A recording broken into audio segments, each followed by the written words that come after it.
Дүйнөдө жана Кыргызстанда болуп жаткан кабарлар менен тааныштырып, эфирде ынтымактын кабар маалыматы программасы, студияда Толгонай Темиралиева.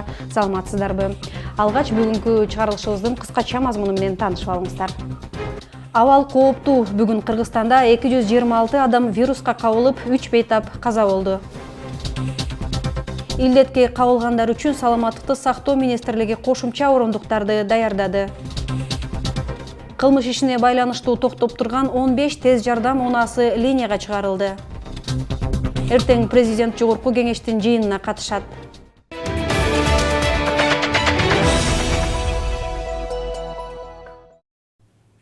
Бүгүн 29-июнга карата Кыргызстан боюнча дагы 269 кишиден коронавирус аныкталды. Бул тууралуу саламаттык сактоо министринин ордун басары Нурболот Үсөнбаев билдирди. Анын ичинде Бишкек шаарында 138 учур, Чүй облусу 43, Ош шаарында 23, Ош облусу 6, Нарын облусу 4, Жалал Абад облусу 26, Ысык Көл облусу 16, Талас облусу 9, Баткен облусунда 4 учур катталды. Республика боюнча коронавирус жуктургандардын саны 5017ге жетти. Жаңы катталган 269 учурлардын ичинен 9-у сырттан келгендер, оорулуулар менен байланышта болгондор 260 адам. Ошондой эле Кыргызстанда бүгүн да коронавирус оорусу аныкталган дагы 3 адам көз жумду. Бир нече күн мурун коронавирус менен ооруп жатып, илдет абдан опурталдуу илдет экенин айтып, кыргызстандыктарга кайрылуу жасаган милиция кызматкери бүгүн каза болду. Ал Бишкекте Ленин райондук ички иштер бөлүмүнүн кызматкери, милициянын улук лейтенанты Бердибай Элакунов экени аныкталды. Бул тууралуу бүгүн 29-июнда шаардык ички иштер башкармалыгынын басма сөз кызматы билдирди. Болжолдуу маалымат боюнча анын өлүмүнө пневмония оорусу себеп болгон. COVID-19 каршы күрөшүүдө өлкөнүн ар бир жаранынын жардамы маанилүү деп билдирди премьер-министр Кубатбек Боронов. Айтымында кооптуу вирус бар ар бирибиздин өмүрүбүзгө коркунуч жаратып арабызда жүрөт. Оорунун белгиси билинбей инфекцияны алып жүргөндөр өтө көбөйдү. Көбүн эсе вирустун бар экенин байкабай, адам кокусунан аны жайылтуучу болуп калып жатат. Андыктан медицина кызматкерлеринин жөнөкөй талаптарын кармануу көптөгөн адамдардын өмүрүн сактап кала аларын эскертти.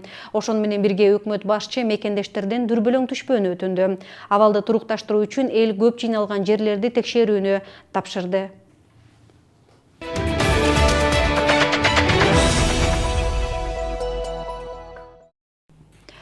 Саламаттык сактоо министрлиги өпкөсү сезгенген бейтаптар үчүн кошумча орундарды даярдады. Улуттук госпиталдын урология бөлүмүнө кошумча 150, Манас аэропортунун аймагындагы обсервациялык жайга дагы 200 керебет жайгаштырылды.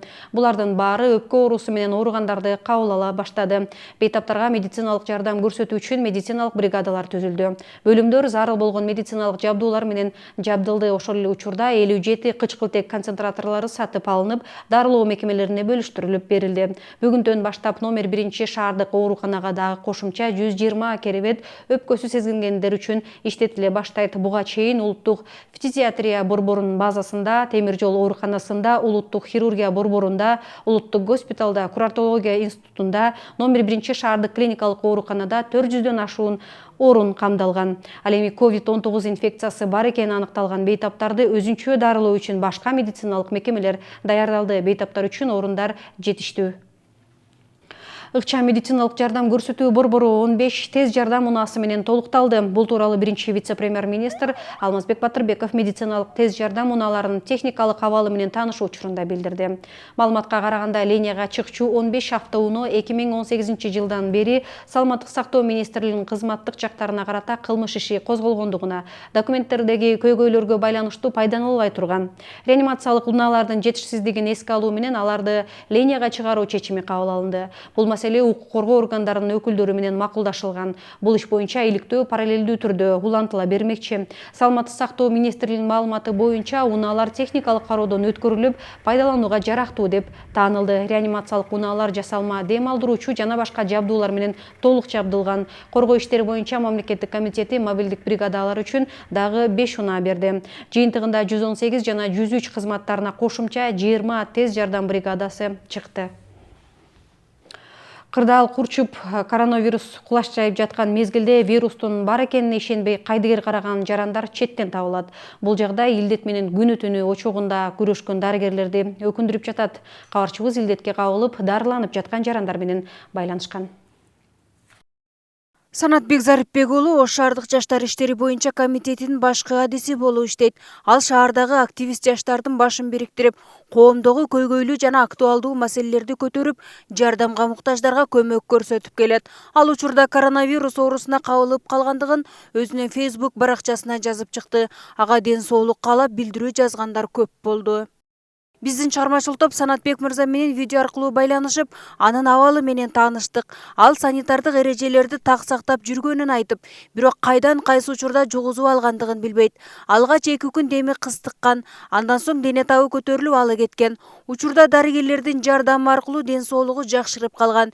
Бирок дагы деле оору кете электигин айтып, элге бул оору бар экендигин эскертип, бет кап, кол кап тагынып, санитардык гигиеналык абалды так сактоого чакырат. Азыр Кудайга шүгүр жакшымын. Бирок баары бир баягы дем кысылуу деген кыйынчылыктар бар. Ошондуктан сиздерди мына айтып элем, санитардык нормаларды так сактаңыздар деп. Мен дагы аябай сактайчумун, маска тагынып, антисептикти колдонуп. Бирок каерден ката кетирдим билбейм. Ушу бир жерден катара кетирип, ушу жугузуп алып турмун да. Ошон үчүн сиздер дагы этият болуңуздар. Санитардык нормаларды так сактаңыздар. Бул жеңил өткөндө жеңил болуп атат, бирок оорулорго аябай кыйын экен. Кыйналып, аябай кыйналасыздар. Мен үчүн аябай кыйын болду. Бирок азыр жакшы өтүп кетти. Ошо, ооруканада жатам азыр. Учурда көп адам ооруп жатат, бирок көпчүлүгү кандай ооруга кабылганын билбей жатышат. Мындан улам дарыгерлер бүгүнкү күндө COVID-19 илдети менен бирге сасык тумоодо жүрүп жаткандыгын эскертти. COVID-19га кабылган адамда дароо эле курук жөтөл пайда болот. Дене табы 39-40ка көтөрүлүп, моон булчуңдар ооруй баштайт. Эң негизгиси мурундун жыт билүүсү начарлап, даам сезбей калат. Ал эми куч респиратордук вирустуу инфекцияларда болсо, негизинен дене табы деле көтөрүлөт, бирок тамактын жутунганда оорусу, мурундун куюлуусу, тамактын бүтүүсү, анан какырык менен жөтөлдүн пайда болуусу. Негизинен бул эми респиратордук оорулардын түрлөрү көп да. Грипп, парагрипп, риновирусный инфекция, РС инфекция деп коет, аденовирусный инфекция. Эми ошолордун кайсы түрү болсо, ошого жараша өзүнүн клиникасын пайда кылат да. Эгер жаран ооруп калса, дароо эле үй-бүлөлүк борборуна же 118 номуруна чалып дарыгерлерден кеңеш алса болот.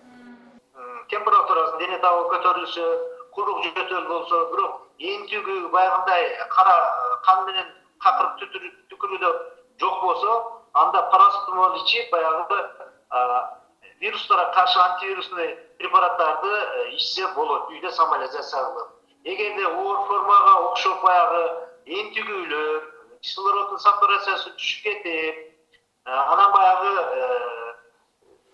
кооптуу белгилердин эң негизгиси баягы жөтөлдүн күчөшү, энтүгү баягы кислородго муктаж болуп турган абал пайда болсо, аны сөзсүз түрдө госпиталга барып жаткырыш керек.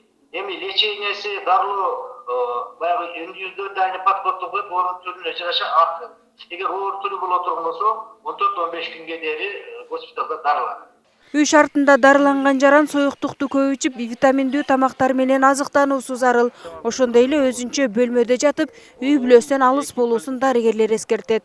Фероза Ашымбаева, Айбек Үсөнов уулу, Ынтымак. Баткен облусунда санитардык талаптар аткарылбай жатат. Элдин көпчүлүгү коомдук жайларда бет капсыз жүргөнүн көрүүгө болот. Абалдын оордугун эске алуу менен адистер тарабынан элге түшүндүрүү иштери жүргүзүлүп жатат. Баткен облусунун аймагында да COVID-19 илдети менен ооругандардын катары көбөйүп баратат. Шартка байланыштуу дарыгерлерге ооруп өздөрүн текшертип барган жарандардын катары өстү. 68 учур дегеним. Бүгүн жаңы учурлар 4-тө. Алар Кадамжай районунан 2, Баткен районунан 1, бирөөсү Лейлек районунан жаңы учурлар катталып атат. Угуп атасыздар, последний время, акыркы убакта биздин COVID-19 катталуусу кайрадан күчөй баштады. Бул биздин элдин ошол санитардык гигиеналык эрежелерди сактабай, контактный байланыштуу оорулуулар менен болгон байланыштар көп болгондуктан оорунун саны өсүүдө. Ар бир жаран өзүнүн ден соолугу үчүн кайсыл жерде болбосун бардык эрежелерди сактоосу зарыл экенин дарыгерлер эскертишет. Анткени бул илдет үйүндөгү каарыган ата-энелеринен тарта кичинекей балдарына чейин кооптуу болот. Эгерде илдетке бир киши кабылса, анын жанындагылар заматта жугат. Ошондуктан ар бир адам сыртка көп чыкпай үйүндө көбүрөөк болуусу зарыл. Мен бир нерсени илештирип барып, үйдө бала чакам, неберелеримден корком. Мисалы үчүн автобуста энди бирөөдөн болсо, мага жукса мен үйүмдү бүтүн зарлап таштайм деп корком. Ел неге мындай болуп алды? Көзгө жаман көрүнүп калдыбы? Битте тагынып эле жүрсөң бардыгы сен тиктегендей болот. Анан бир кылы саар бир ишентип тииш кылып сүйлөдү. Ошону эч ким неме кылганын чонтойм эле саппайдым. Кеттим туурус эле. Кырдаалга байланыштуу тиешелүү кызматкерлер тарабынан күчөтүлгөн тартипте түшүндүрүү иштери жүргүзүлүп жатышат. Анткени акыркы 2 жуманын ичинде оорugandардын саны өтө тездик менен көбөйгөн. Штабтын чечими менен өткөрмө тосмолорун күчөтүлгөн тартипте иш алып баруусу жана күч органдары тарабынан түшүндүрүү иштери жүргүзүлүүдө.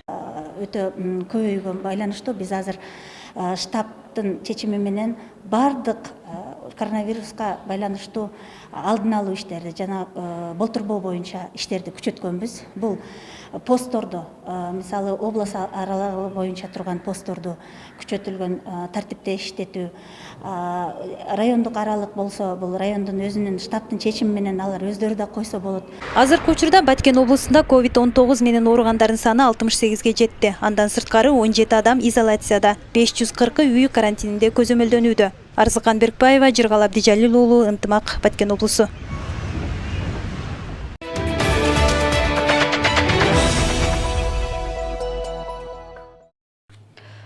Президент Сооронбай Жээнбековдун коронавирус инфекциясына карата кайрадан тапшырган анализи таза чыкты. Бул тууралуу бүгүн 29-июнда өлкө башчынын басма сөз кызматы билдирди. Буга чейин мамлекет башчы Москвадан келе жатканда жана Бишкекке кайтып келгенде тапшырган анализдери да таза чыккан. Бул күндөрү президент Сооронбай Жээнбеков байланыштарды азайтуу максатында Ал Арча мамлекеттик резиденциясында алыстан иштөөнү улантып жатканын басма сөз кызматы билдирди. Эртең 30-июнда мамлекет башчы жогорку кеңештин жыйынына катышат. Парламенттин жыйынында өкмөттүн жаңы мүчөлөрү ант беришет. Маалыматка караганда, Кыргыз Республикасынын өкмөтү жөнүндө Кыргыз Республикасынын конституциялык мыйзамынын 7-беренесинин 2-бөлүгүнө ылайык өкмөт мүчөлөрү мамлекет башчысынын катышуусунда ант беришет. Ноокат районунда шахтада бир адам газга ууланып каза болду. Бул тууралуу өзгөчө кырдаалдар министрлигинен билдиришти. Маалыматка караганда, Ноокат районунда 28-июнь күнү саат 20:35 чамасында Жинжиген айылында Жинжиген шахтасында бир эркек киши газга ууланып калып калган. Жерине Кыргыз Республикасынын өзгөчө кырдаалдар министрлигинин куткаруучулары тартылып, маркумдун жансыз денесин шахтадан чыгарышып, ийим кызматкерлерине өткөрүп беришкен. Маркумдун аты жөнү такталууда. Кыргызстанда доллардын курсу кымбаттаганы байкалып жатат. Бишкектеги акча алмаштыруу жайларда жана коммерциялык банктарда 1 АКШ доллары 76 сомдон сатылып, 75 сомдон сатып алынууда. Улуттук банктын расмий курсу боюнча 1 АКШ доллары 75 сом турат. Бул 27-июндан бери доллардын 0,43% өскөнүн көрсөтүүдө. 26-июнда Улуттук банктын расмий курсу боюнча доллар кыргыз сомуна карата 75 сом турган. Ош шаарында асыл тукум жылкыларын көбөйтүү колго алынып баштады. Төлөйкөн айылындагы Камбар ата жылкы фермасы учурда жылкыларды байгелерге таптап, асыл тукумдарды мындан ары да көбөйтүүнү пландап жатат. Түштүк аймагында алгачкылардан болуп ачылган ферманы кабарчыбыз көрүп кайткан. Кымбат такалар 1800дөн турат. Такачылар 500 сомдон такалап берет. Алюминиевый. Мыналары алмазный. Желбет. Исралы Баймуратов бала кезинен тартып эле жылкы таптап келет. Айтымында жылкыларга өз балдарындай мамиле жасап, өз убагында суу жемин берип машыктырып турат. Жылкы таптоо өтө кылдаттыкты талап кылат. Мындай кыйынчылыкка карабай, талыкпас мээнеттин артынан сайыпкер таптаган аргымактар көптөгөн байгелерди багындырып келет. Быйылкы жылдан 2 старт болду. Биринчи стартында победа болгон, биринчи месттен алган бул жерден 1-майда. Одан мына кече ушул айдын 13-нде Ысыскөлдө Чолпон ата сезонунун ачылышында барып 3-чү месттен алып келди. 42 аттын арасынан 3-чү месттен алып, жакшы ийгиликтерди алып берди. Мындагы жылкылардын көпчүлүгү Россиядан жана Польшадан алынып келинген. Кыргыз жылкыларынын айырмачылыгы буттары узун, ичке жана бийигирээк келет. Кыргызстандын аба ырайына көндүрүү дагы өзүнчө машакат иш. Чет жактан келген ар бир жылкынын өзүнчө документтери болуп, жылына 3 жолу атайын текшерүүдөн өткөрүлүп турат. Сайыпкердин айтымында жылкылар байгеден уткан сайын баасы көтөрүлөт. Булар Россиядан келген асыл тукумдар, российский, английский чистокровныйлар. Булардын жет атасы, жет энеси бүт документальный бизде турат, хозяйында. Ушу байгеде уткан сайын баасы көтөрүлөт. Мисалы үчүн эң кеми $5000 башталат. Камбар ата жылкы фермасынын иштеп баштаганына 6 жылдын жүзү болду. Алгач 2 жылкыны таптоо менен баштаса, бул жылдар аралыгында 22 жылкыга көбөйгөн. Мындан арыда жылкы фермасынын ишин илгерилетүү үчүн башка өлкөлөр менен тажрыйба алмашып турушат. Айтымдарында Кыргызстанда таза кандуу жылкы фермаларын түптөө эми гана колго алына баштады. Россияда көбүнчө Краснодарда көптөгөн ат жылкы заводдору бар. Ошол жерге барып, алар менен иштешип, алар менен барып таанышып, ушундай жылкылардын ар бир жылкыларын тандап, биздин климатка көнө турган жылкыларды карап, ошо бизге ылайыктуусун алып келебиз. Себеби анда алып келбесек, ал жактан келген жылкылардын бардыгы биз жакка көнө бербейт. Аны ошоло карап барып тандап, 5-6 областарына барып кыдырып, өзүбүзнүн бизге туура келет тоноктарды алып келебиз. Основной бизге ушу 90% ушу Россиядан алып келебиз. Кошумчалай кетсек, аталган ферма түштүк регионунда алгачкылардан болуп ачылган. Ал эми бул жерден жылкы сатып алууну каалагандар да арбын. Орточо эсеп менен алганда 200 миңден баштап $5000–7000 чейин бааланат. Мимоза Жаныбек кызы, Бексултан Абиев, Ынтымак. Дүйшөмбү күнкү чыгарылышыбызды мына ушундай кабарлардын топтому менен жыйынтыктайбыз. Алдыда аба ырайы тууралуу маалымат. Саламатта калыңыздар.